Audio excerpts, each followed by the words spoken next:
Hey, Scott Spears along with you here for the ride, another edition of The Exchange, and this week we've got our pal Matt Morgan with us.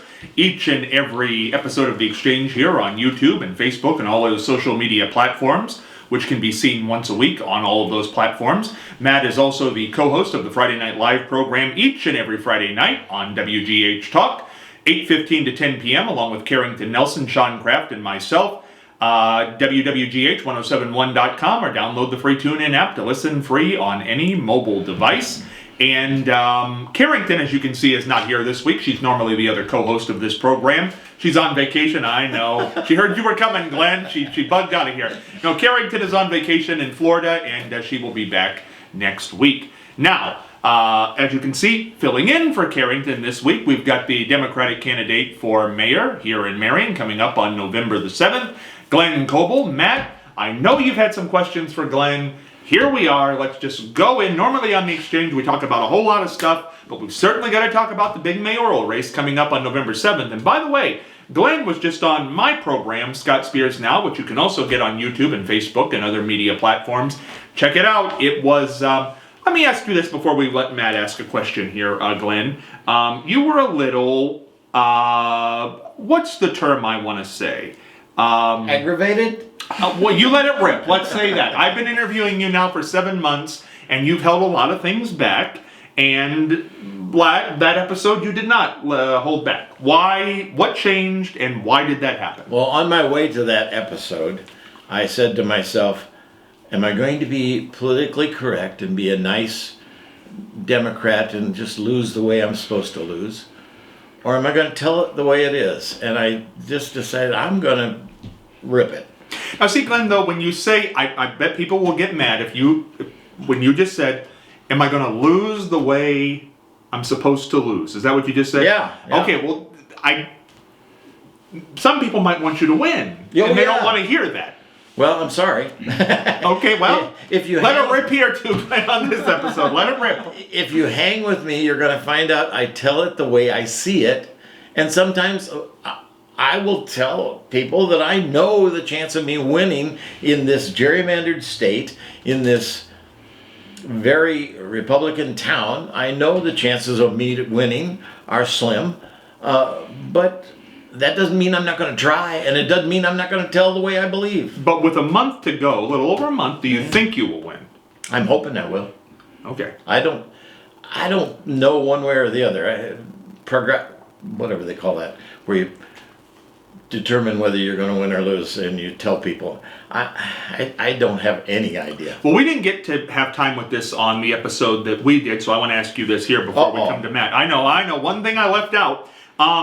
Something very interesting. This is an off-year election, and in off-year elections, what I mean, there's no gubernatorial race, there's no presidential race, so typically voter turnout would be very low. A matter of fact, in the primary, back in May, there was only about 3,000 people who turned out to vote. Now, here's as I used to say, the flaw in the coleslaw that's coming up this November. I know, did you like that? Good. Here's the flaw in the coleslaw, is that abortion is on the ballot this November, and back during a special election in August, issue 1 was on the ballot, defeated in the state, passed in Marion County, but not by a whole lot, but yet over 12,000 people turned out for that in Marion County. So, you look toward November, now you've got abortion on the ballot, and you've also got recreational marijuana on the ballot. So we could have a turnout in the state and in the county, what we would see in a gubernatorial year, and some people are even saying maybe more than we would see in a gubernatorial year.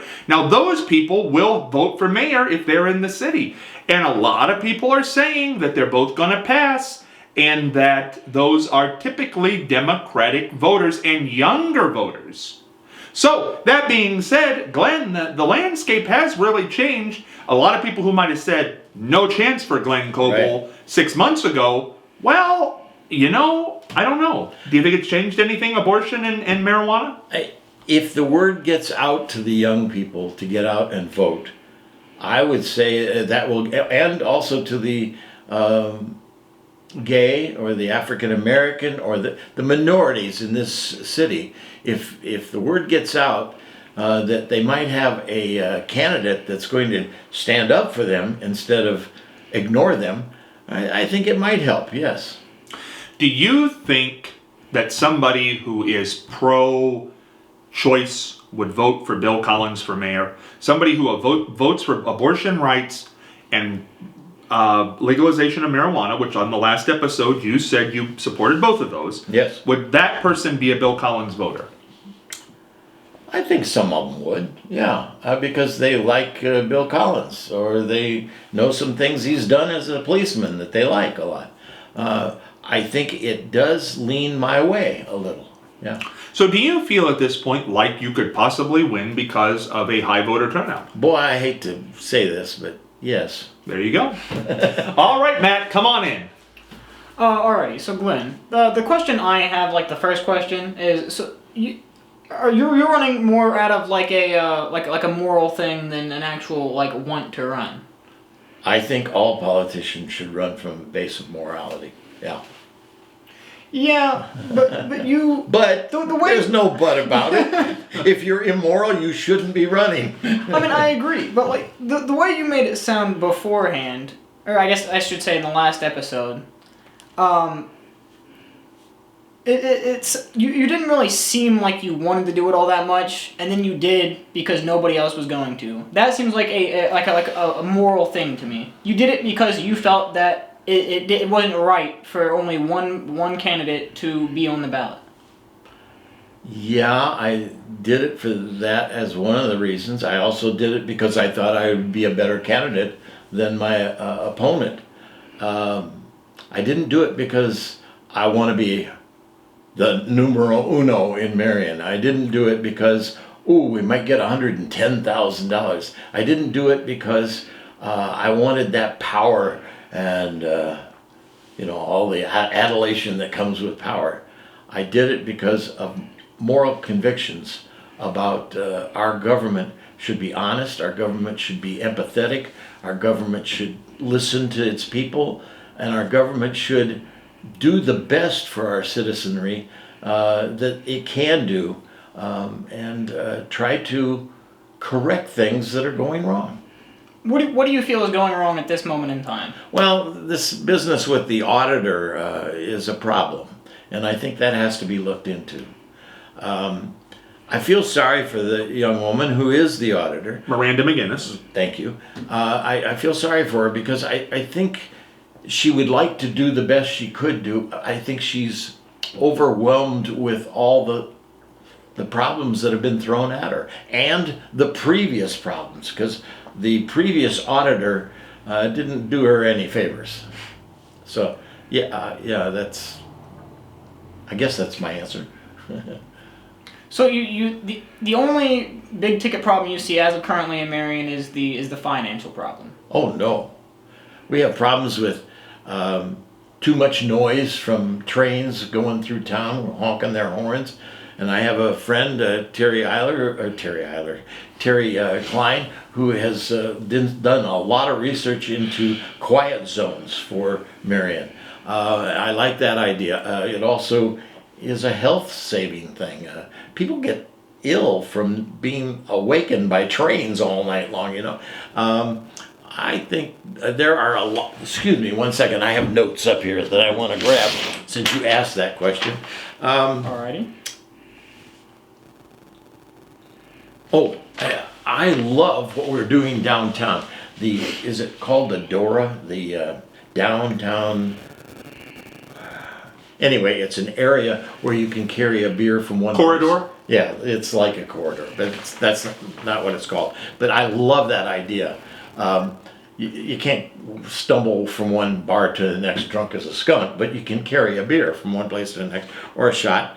I think our community development we need to find a way to get the kids of Marion to be proud that they know a cop. I think we need to get the kids of Marion feeling safer because they know there's a cop on the beat.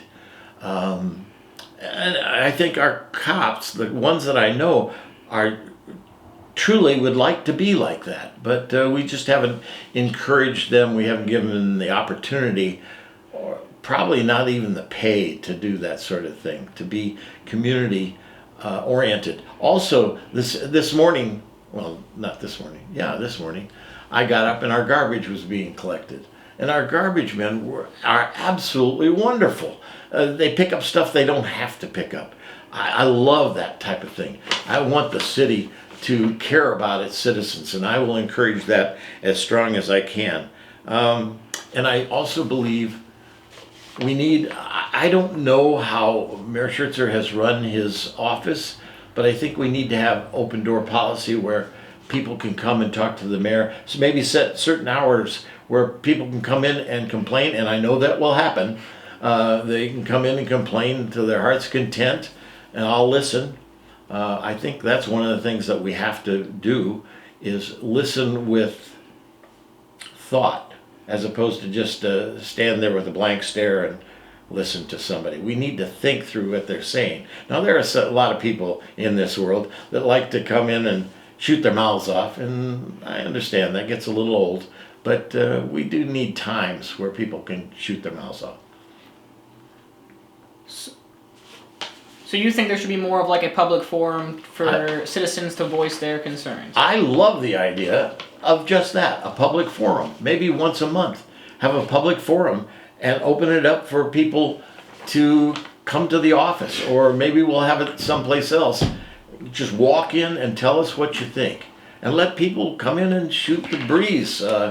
Maybe have coffee available and just sit down and talk with the mayor. Maybe not once a month, maybe only once a quarter, but occasionally, and make it a listening time for both parties. I don't want to have a listening time where only the mayor gets to listen and doesn't get to say anything.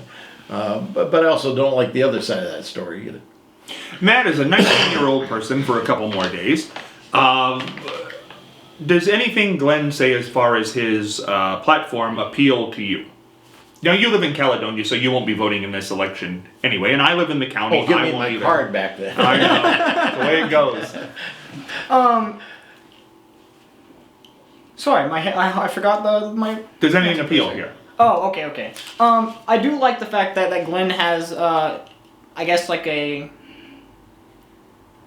don't really know there's a terminology I can't think of it, but basically like a public, a seeable government. Like we can like understand what the government is doing because if you asked, he would tell you, he would give you an explanation, and even if not, then I think it'd be pretty cool if somebody would like just make like releases, explain like what is going on, so that way like there is no, I guess, real searching to find. You just know what's going on in the city. I like that idea too. The release is a good idea. The problem is, do they have the manpower to do that? Now, I used to write releases when I was in athletics every week, but that takes a lot of time, and you really need a person devoted to that. Maybe that's a good idea for if I get extra money.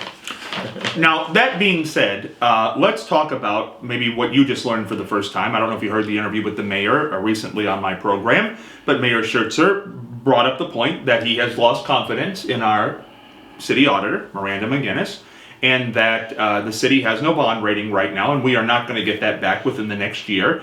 That impacts us as far as borrowing money, impacts us as far as getting grants and things of that nature. The senior center, Marion Area Transit are a few of the things that are funded by grants in the city.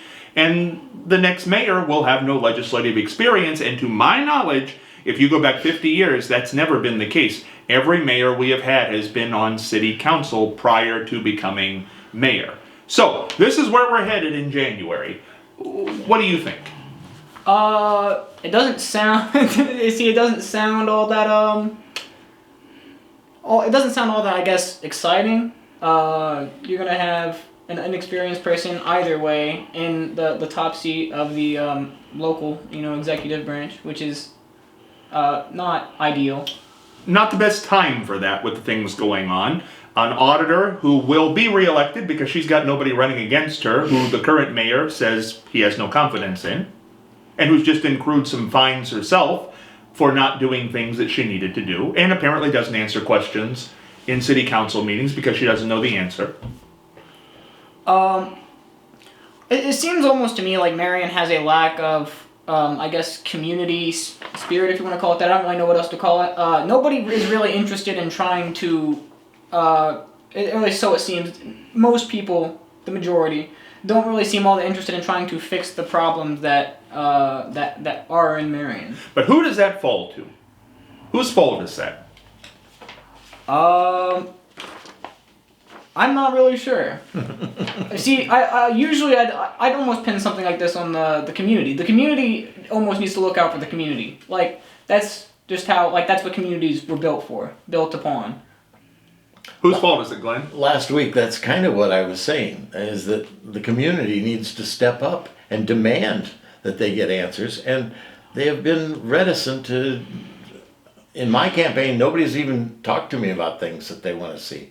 But I also think the commander-in-chief of the city has to take some of the responsibility. Right now it's Mayor Schertzer, and if it's me, I'll have to take it, or if it's my opponent, he'll have to take it too. I think it's the buck stops at the top. So here's where we are. Does that fall to Mayor Schertzer?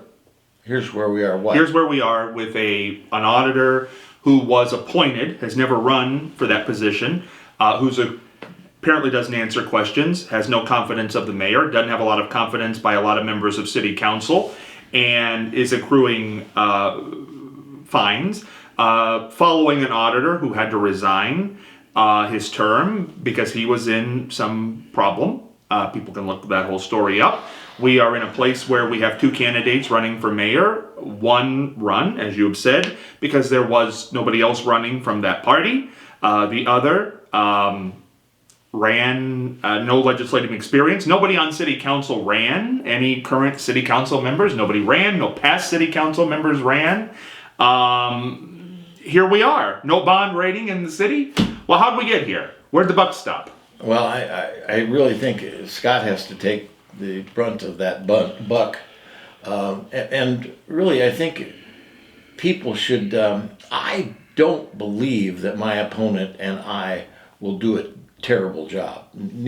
Whichever one gets elected, because we will try. I'm sure he will try. I know I will try. I don't think the implication is that either one of you would do a bad job. I think the implication is that we've got a 16-year incumbent mayor right now. And in the last 4 years, and I'm not saying that this is Mayor Schertzer's fault, I'm just saying we've had an auditor who was elected, who had to resign the office after many, many fines. We have an auditor who was appointed, who's running unopposed, who has no confidence by the current mayor, and she's getting fines. The city has lost its bond rating for the first time in the history that I'm aware of. This is going to impact grants and things. There are going to be new challenges that are going to face a mayor who's coming into office who has no legislative experience. Not that they're not going to try, but this is I think any citizen would say, boy, this is a rough time to be coming into that office. It is a rough time, but I truly believe, and I'm not going to speak for my opponent, I will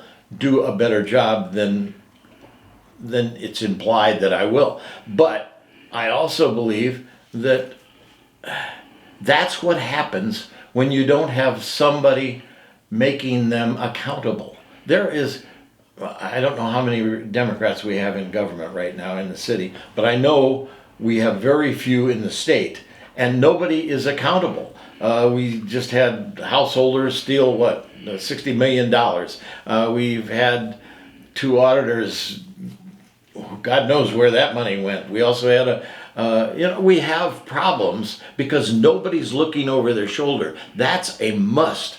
Who should be doing that? The opposing party must be looking, but if you have no power, there's nothing you can do about it. But who should be looking? I say the mayor should be watching all that. If it isn't done, the mayor should be let go. Now, but his answer is that he is not the auditor's boss. The auditor does not report to him, and that's what he has said through the entire thing. I hate to say this, but I've heard that on this street part, or on the sand part. What am I trying to? The baseball diamond. When I was a kid, I'm not in charge. Go ask somebody else. That's a cop out. You may not have the physical power to go in and get rid of that person, but you do have the power to make it really obvious that somebody's screwing up. And I'm not Mayor Schutz's PR man here, but I think he would say that he did that. He Okay. went to city council. He went on the radio. He told the newspaper when asked. The auditor's not doing a good job. I will say the first time I've heard him actually sound like he was angry was at the last city council meeting. Now, he has been firm, but he was angry at the last city council meeting. And I appreciate his anger because he was right to be angry.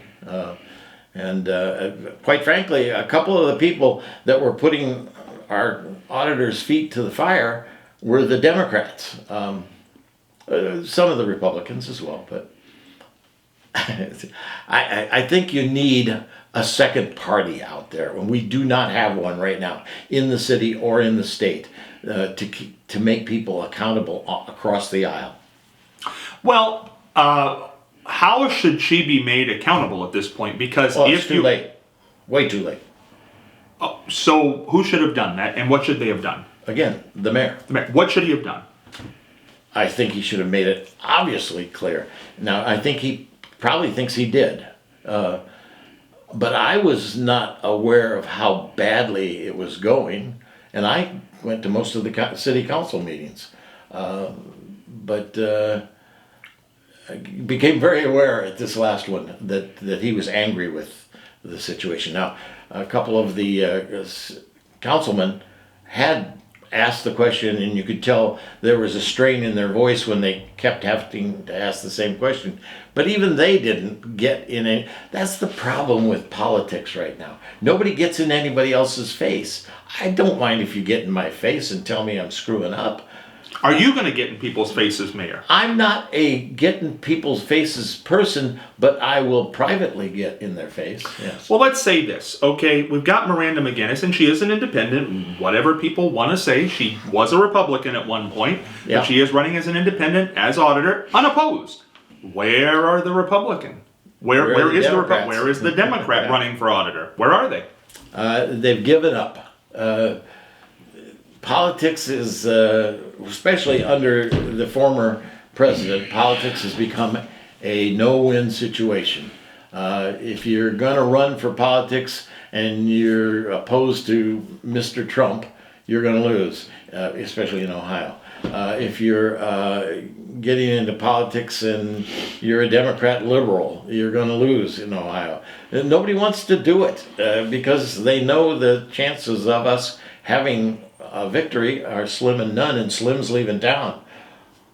I'm sorry, that was a very No. bad- No, well, hey, say it's free speech. That's America. What do you think, Nick?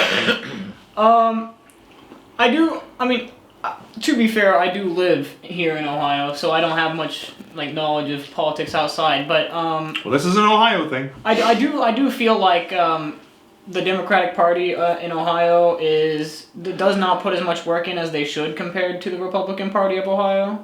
I think the gerrymandering of Ohio, strongly gerrymandered toward the Republican Party, has taken the will out of the Democrats who would run. But we got to be fair here to say No, that. you don't. No, we do. We got to be fair. We got to be fair to say that let's look at the state offices. I mean, that's not gerrymandered. Everybody in the state who's registered votes. We have a Republican governor. Yeah. We have a Republican attorney general. We have a Republican treasurer.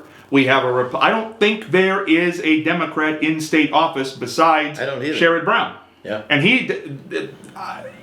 why is that? That's not gerrymandered. Well, it is and it isn't. It's gerrymandered to all the localities, and if all the localities are voting Democratic because they've been gerrymandered that way, then as a state thing, Republicans must be better because they're winning all these locals. But like for the last gubernatorial race, let's put it this way. People felt Mike DeWine was very unpopular because of the COVID situation, how he handled COVID. Matter of fact, he was primaried. First time a sitting governor had been primaried in the state of Ohio in more than 100 years.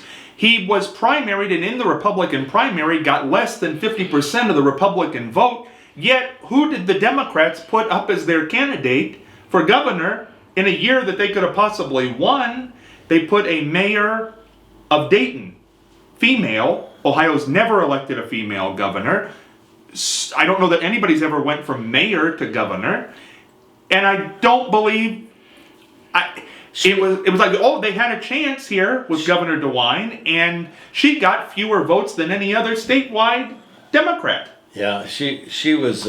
Nan Whaley, who we speak of, by the way.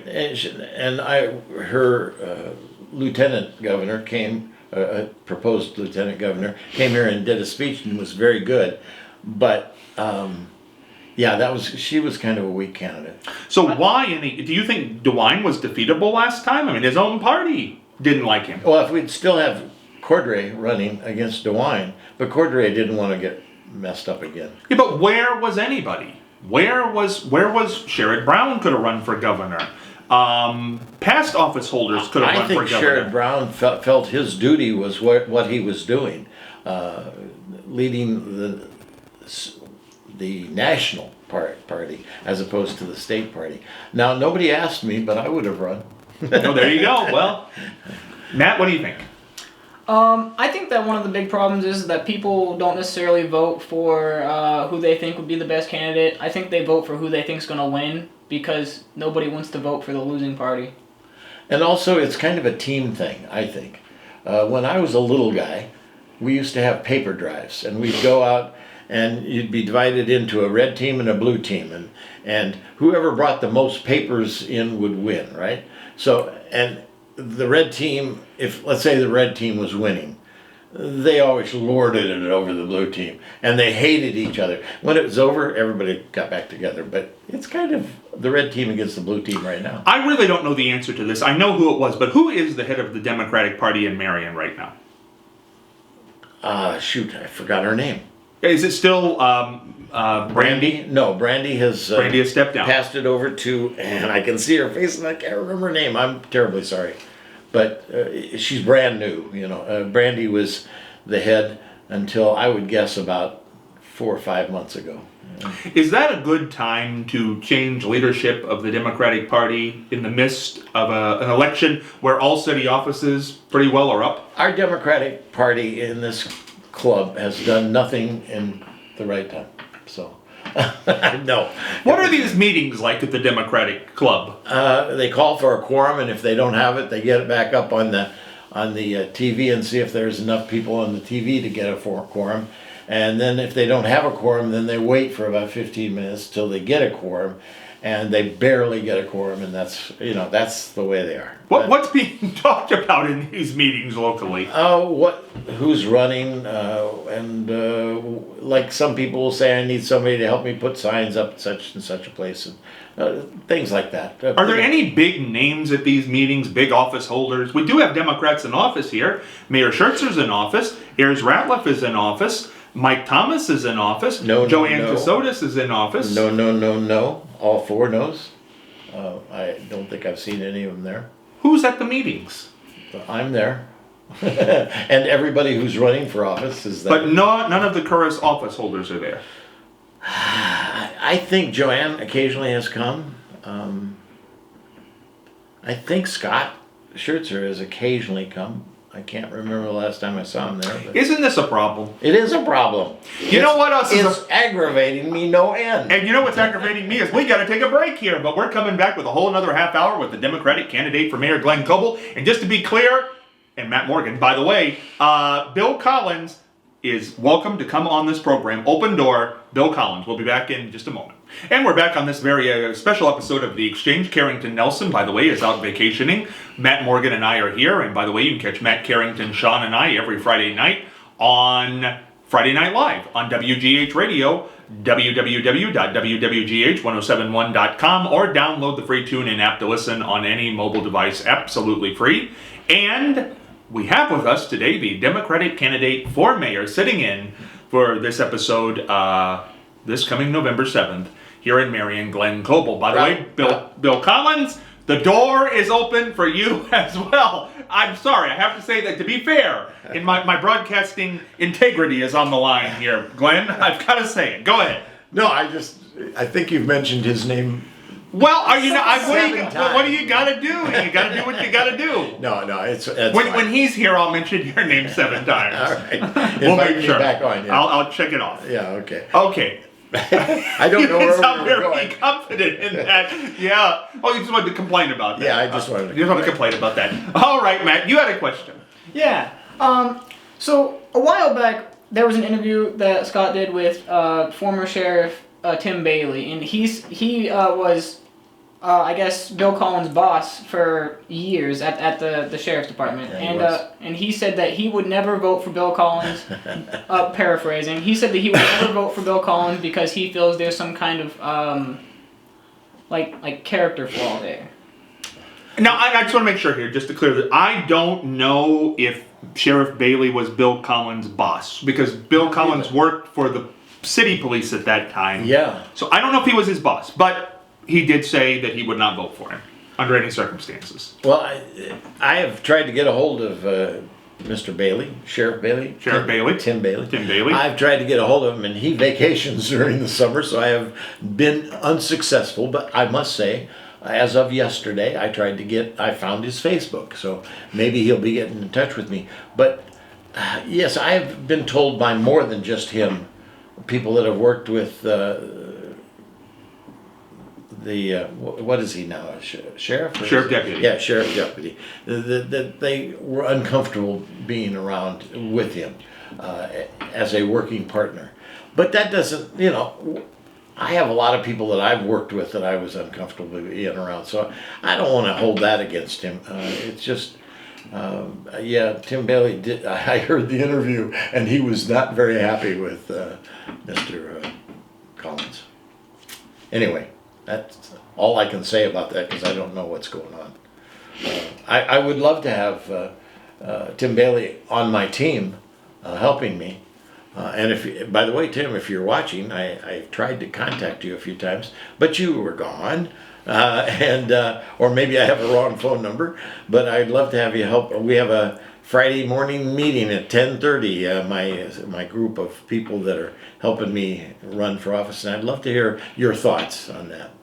Matt, as a 19-year-old, again for a couple more days here, does age matter when we've talked about it on this show when it's come to Mitch McConnell, President Biden, former President Trump, Dianne Feinstein, what Nikki Haley said, most privileged nursing home in the country is the Senate. Glenn's the oldest person running for mayor. Does that matter? I don't think so. I think that when you're gonna vote somebody into public office, you always just want to look at like policy over person. Like unless there's like a known health condition or something of the sort, there's no need for age to even be in the equation. I absolutely agree with you. Yeah. But do you like the fact that Glenn has now said on the last program 99.9% one and done? Because we've had 2 mayors, Jack Kellogg and Mayor Schertzer, who both served 16 years. In the last 32 years, we've had 2 mayors. I think that's incredibly interesting. Yeah, I do too. And I think it probably weakened the pool of, as we went along, I think for the first year or the first term, maybe the second term, and maybe the third term, you're learning and getting better and stronger. I think you get to a point, and that's why I believe in term limits.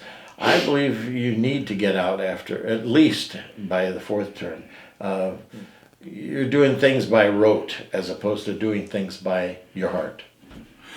So you feel that the last term of Mayor Kellogg and Mayor Schertzer were not as strong as the first 3? No, I don't know that. No, I really don't know it. But I think in general, that would happen. As when Scott is before the city council, he is so fluid and so easy talking to them. I love it. But it's obvious he's done it 100 times before, and he has it's almost rote memory. He just it flows out. That's why I liked seeing him get angry at the last city council meeting. We need somebody that, when somebody says to me, you don't have fire in the belly, believe me, if I see you doing something wrong and I'm the mayor, I will get fire in the belly. Do you think, as you said at the start of this episode, when I said you were very outspoken, to say the least, on the last episode, you said on the ride over here, I'm either going to let it rip or I'm not, and you decided to let it rip because you said you've played politics the last 7 months. Yeah. By the do you wish you had not done that? Towed the political line for 7 months, didn't say anything, criticisms. Yes, I wish I had not done that. Why did you do it? Because it was, and I didn't do it real. Yes, I did it, but I didn't do it like all the time being politically correct. But I did it more than I should have, more than I wanted to. I really think that this electorate needs to have somebody that's willing to say, okay, this is the way I feel, and I'm willing to step out there and tell you. That way you can vote more conscientiously. You can decide who's agrees with you. And I once had an argument with one of my students. We talked about, do you vote to please the people that are your constituents, or do you vote to please yourself? And he stood up and said, you have to vote for your constituents. And I kept saying, well, I think you vote your own way. Well, I think it's a little of both, but I think you definitely have to be aware of where your constituents stand. And you also have to be brave enough to say where you stand and let the chips fall where they may. If I say, and I have said, that I'm pro-choice and you don't like that, please don't vote for me because I have a nice mustache.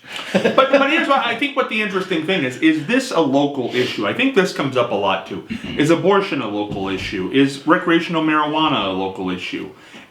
These come up in presidential elections and sometimes in gubernatorial elections, but the mayor really is not going to do anything in regard to abortion. He stands where his party stands. And I truly believe that I stand with my national party and where they stand on those things. And I do not believe that, I believe everything is political. Now, just to be clear, Mayor Schertzer was recently on my program for his monthly visit. Now, he did say he is in support of abortion rights in Ohio, so he will be voting for that, but not for recreational marijuana. That's his choice. I think that's a right thing to do. He stood up and said it. I have more power to Scott for standing out and saying that. I also believe that we need stronger gun control. And a lot of people will say I'm wrong on that. And there are certain things that I think probably are wrong. I won't step on an ant when we're walking down the street. So that's the type of person I am. But it doesn't mean I'll make that a criminal law. A lot of people feel that Donald Trump won when he didn't win, by the way. A lot of people feel that Donald Trump became president because he went out and he popped off. He didn't have speechwriters. He said what he thought. When people said, you can't say that, you can't do that, he did it. Yeah. And Hillary Clinton followed the book. Followed the political playbook, did what her party told her to do, and stayed within the lines and got the endorsements and did. This is how you play the game. Donald Trump went to the White House, Hillary Clinton didn't. Do we need a pop-off? Well, do people want a pop-off? I'm not sure pop-off is the word that I would call it, but Hillary, I think, played it better when she was being interviewed privately, and you could hear what she really believed. When I watched her national interviews, I was very disappointed. Why do politicians not pop off now? Now, let's say Mayor... Scared. Okay, scared of what? They're scared they won't get elected. Well, they're not getting elected, so what's to be scared of? Well, there are people that are getting elected, and they're not popping off, and they're towing their party's political line. Now, some of the things you have said today on this program and last week's program might irritate people within your own party. That's good. Now, that's good. That's good. Why is that good? It'll wake them up to walk into me and say, that's wrong. Okay, let's talk about it. Why? Because what's the situation now What? with people in your party? Nobody's talking. That's the problem. Well, We need how- people to get off their butts and scream at somebody. Well, how did we get there? People are lazy anyway. What do you think they think? What do you think your party thinks? People who are in office, people who are running your party right now, what do you think they think about your mayoral run? I think most of them aren't even paying attention. They're just too lazy to get off their duff and go out and look at the information that's available to them. Now, I have been parking my RV around different places, and people are honking their horns and waving, but they're not coming over to me and saying, "Hey, what would you do if I decided, if you decided to do this or that?" Nobody asks me questions like that. But wouldn't you think the mayor, by the way, current mayor, Mayor Schertzer, Yeah. he will be a resident of the city of Marion. He is a resident of the city of Marion. I believe he has said he wanted to have a political future. Whether that pans out or not, we'll see. But don't you think the current mayor cares what's going to happen in the mayoral election? Well, he hasn't. He'll be the mayor when it happens. He hasn't shown it to me. Let me put it that way. You know, that is a very interesting thing. And I hate to keep coming back to it, but it's just because he's a Democrat, you're a Democrat, that's his party. He clearly is a young man. He's younger than you. About half my age. Half your age. He's 20 years younger. He's not more than 20 years. He's not going to walk out. He's not going into the great beyond. He's not going into retirement by any stretch of the imagination. He could be going into the great beyond. He could step out onto the street and get hit by a car. Well, he could, but I don't think let's hope that doesn't happen. Yeah. But I'm saying there's no plans for him to retire. Let's say that. He's not retiring. He's still got a fire in his belly.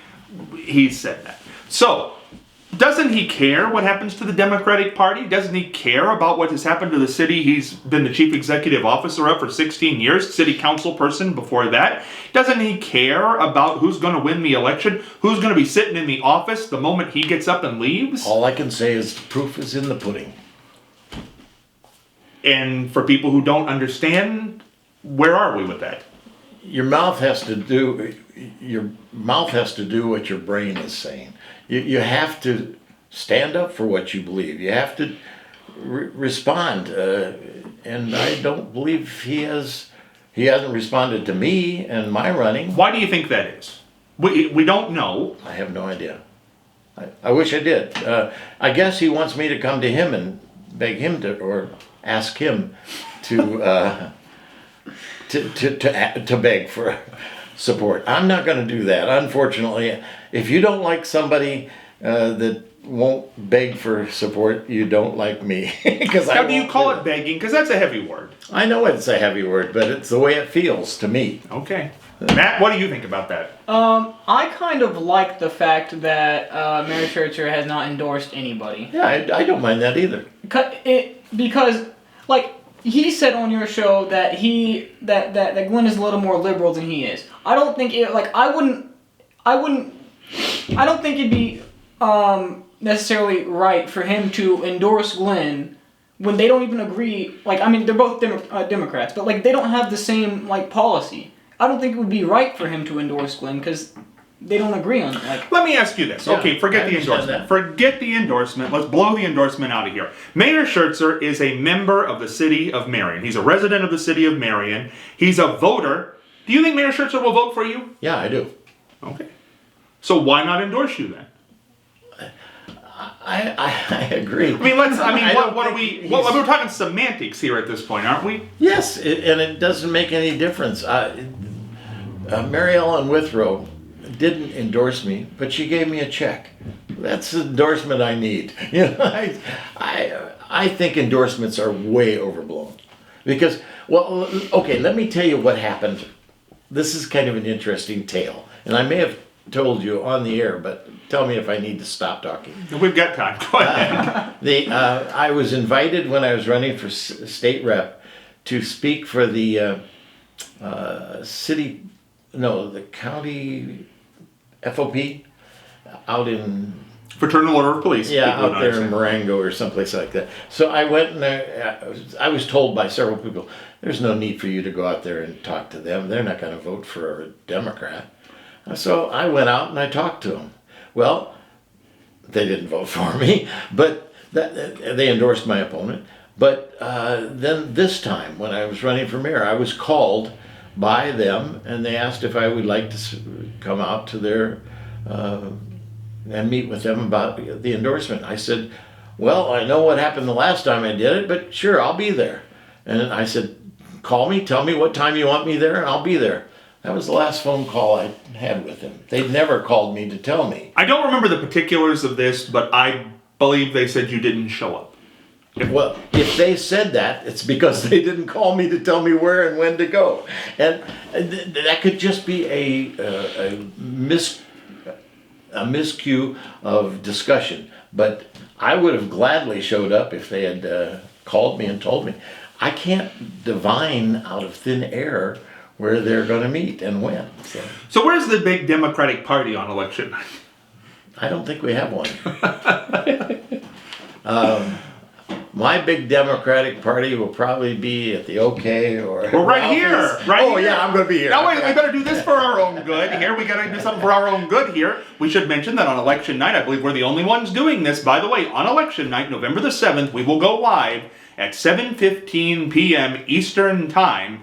And Pastor Craig will be stationed at Republican headquarters. Linda Sims will be at Democratic headquarters. Matt Morgan will be at the Board of Elections giving us live results. And in studio, we will have Sean Kraft, Terry Tackett, Carrington Nelson, Glenn Coble. For the first time ever, a mayoral candidate will be live in studio watching the returns come down. What are you going to ask me if I win or if I lose? Show up on the 7th. We'll find out. We'll find out what goes on. And by the way, we will not go off the air until the final vote is tallied, because by that, it's not just mayor. City council seats are up. The abortion issue is going on in the state that night, as well as the recreational marijuana. There's a lot going on that night. You're going to want to tune in, and I believe the vote count's going to be high, and I believe it's going to be a late night, and we're going to be here. And by the way, I believe there's going to be some special guests and some call-ins that night as well. So the whole group will be here, and we're going to be hashing it out all night long, and nobody else will give you that kind of access. I won't be here all night long. You'll be here all night long, Glenn. You got to wait for the results to come in. You got to figure if you're going to be mayor or not. Okay. No, you got to know. You can't go to bed that night and not know if you're not mayor or not. Why? Well, don't you want to know? Yeah, I'll know the next day. No, you gotta know. Okay, so Matt, are you excited for election night? You'll be down at the Board of Elections. You'll be at the heart, or the brain, absolutely. I think we should call it. Absolutely.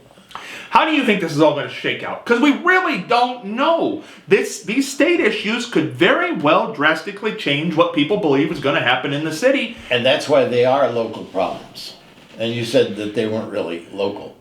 Well, they're not local to the degree that, let's say Marion votes down recreational marijuana, it's still going to be legal in Marion. Let's say we vote down abortion, it's still going to be legal in Marion. Yeah, but you said they didn't have a local nature, but they do have a local nature. People want to know where that's going. And they'll want to know how we vote. Right, and I'm not saying they don't. I guess what I'm saying is the mayor cannot make abortion legal in Marion. That's right, he can't. That's what I'm saying.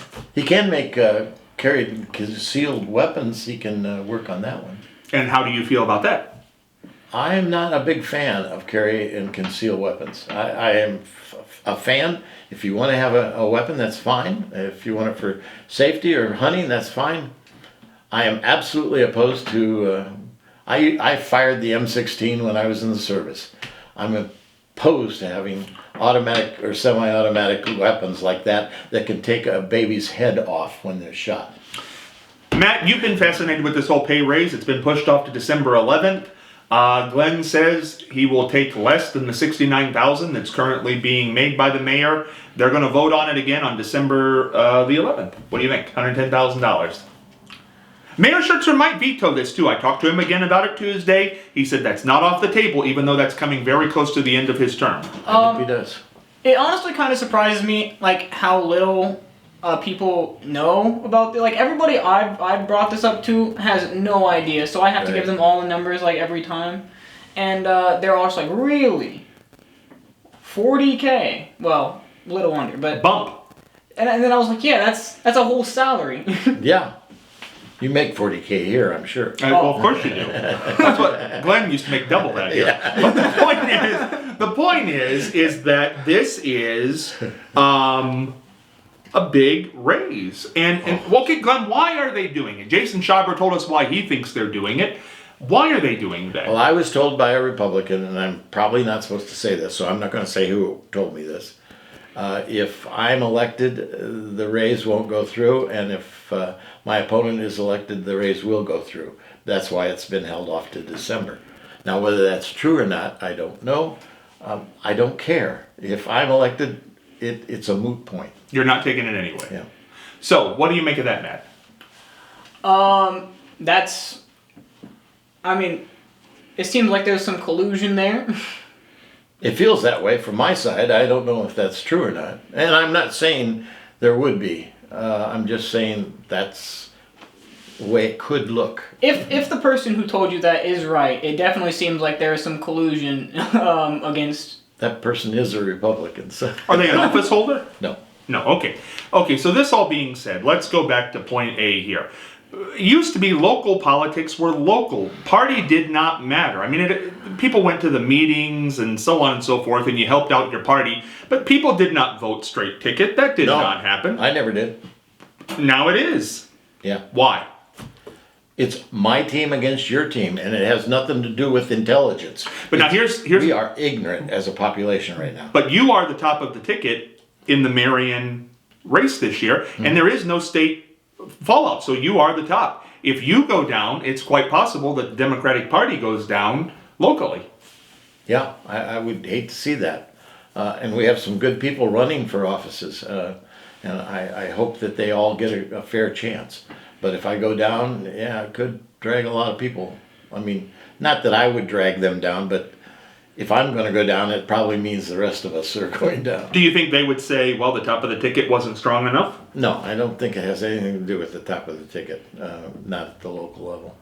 People vote at the local level for their friends, the people they know, the guy that came and knocked on their door last week that they really like. But why then do we have no diversity in local politics? I mean, it's basically all going one way. I personally think that people are just lazy now. And, Bingo. And they don't really want to do all the asking and looking around and finding what they believe and all that. They just said, oh, Republican, check. Oh, Democrat, check. Yeah. If you were a Republican, would you win? Ooh, that's a great question. I think I could win as a Republican, yes. I do. So, really, this has nothing to do with anything except an R and a D next to your name Absolutely. in the voting booth. And I have a lot of Republican views. Like I said, for half of my life I was a Republican. So I have a lot of that type of view.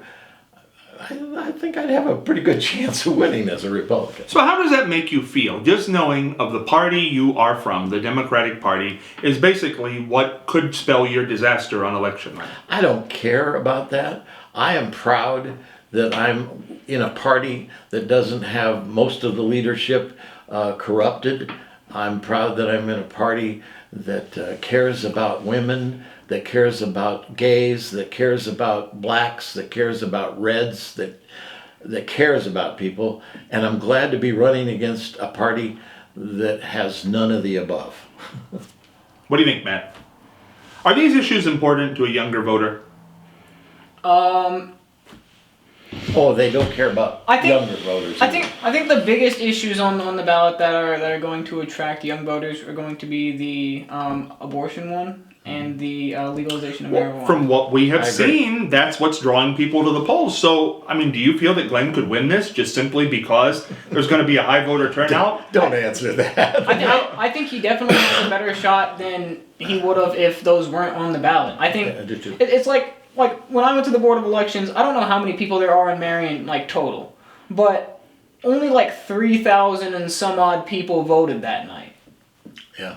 Yeah. And 12,000 voted in the August special election That was for amazing. one issue. Yeah. And these are two big ticket issues. Yeah. I think there's a fair chance that it'll be a closer race this year. I do too. Is it better, Glenn, to lose by 2%, or is it better to lose by 20%? It's better to win by 1%. No, I don't think it makes a bit of difference. A lot of people. I take that back. If you lose by 20%, that means that people either didn't hear your message or really don't believe your message. So, and that's what I lost by when I was running for state representatives, which was very disappointing. But I think I would have been even more disappointed if I had lost by 2, because I thought, oh, I was so close and I didn't work hard enough. Well, and when you run for mayor as opposed to a representative, this is a big deal. We know who our mayors are. We might not always know who our city council people are. We certainly might not know who the auditor is, but majority of people know who the mayors are. And they know who are running in those mayoral elections, and the paper, not the next day now, but 3 days later when it comes out, and I'm not taking a dig, that's just the way it is now, I'm sorry. That was definitely That was not a dig, that's just the way it is. And by Thursday, you'll get the results, but it's going to say, guaranteed, no matter what other elections are going on that day, it's going to say Collins elected mayor or Coble elected mayor. And that's how it goes. Yeah, but they already know because you'll have it on the air. I will. You're right. We'll have it on the air that night. Well, it's kind of interesting that it takes 3 days to find out who's the mayor of your city. Well, not to find out, but by the newspaper. Yeah, Yes, by the but newspaper. now, last night, I was, that kind of foggy dream state that you get into right before you fall asleep. Yeah. I was dreaming that I had won the lottery, and I bought the Star. Oh, the Marion Star. And brought it back to the nature that it used to be when our president that came from here had it running in it.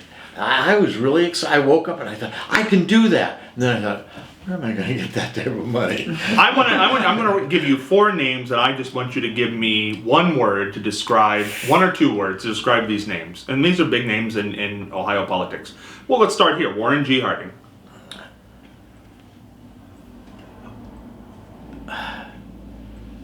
Ambivalent. Ambivalent. Mary Ellen Withrow. Lover. Okay. No, I didn't mean that lover. I meant I love her. You love her as well, yes. Very quickly, the 2 mayors, because you moved to Marion from Indiana, that you have known, Mayor Jack Kellogg. I liked Mayor Kellogg. Good man, solid man. Good man, solid man. Mayor Scott Schertzer. Good man. Yeah. Okay. Now, remember, election night, 7:15 p.m., Pastor Craig at the Republican headquarters, Linda Sims at Democratic headquarters, Matt Morgan at the Board of Elections, myself, Sean Kraft, Terry Tackett, Glenn Coble, and Carrington Nelson, all in the studio that night, and we're going till the whole thing wraps up. We're going to find out about abortion. We're going to find out about legalization of marijuana. We're going to find out who the next mayor is, and Glenn's going to be here. We're going to lay him down on the couch and wake him up and tell him the results. And we're going to have special call-ins and all kinds of things going on that night. And of course, Matt, we have about a minute left. Any parting words on this episode? No, not really. No. Glenn, parting words, 30 seconds. Please vote for me. I'm sorry. That's under pretty honest. 30. Okay, I'll tell you what. Tune in on Friday nights here on this station, 8:15 to 10 p.m. And for this episode, for Matt Morgan and Glenn Coble, this is Scott Spears heading for the dugout.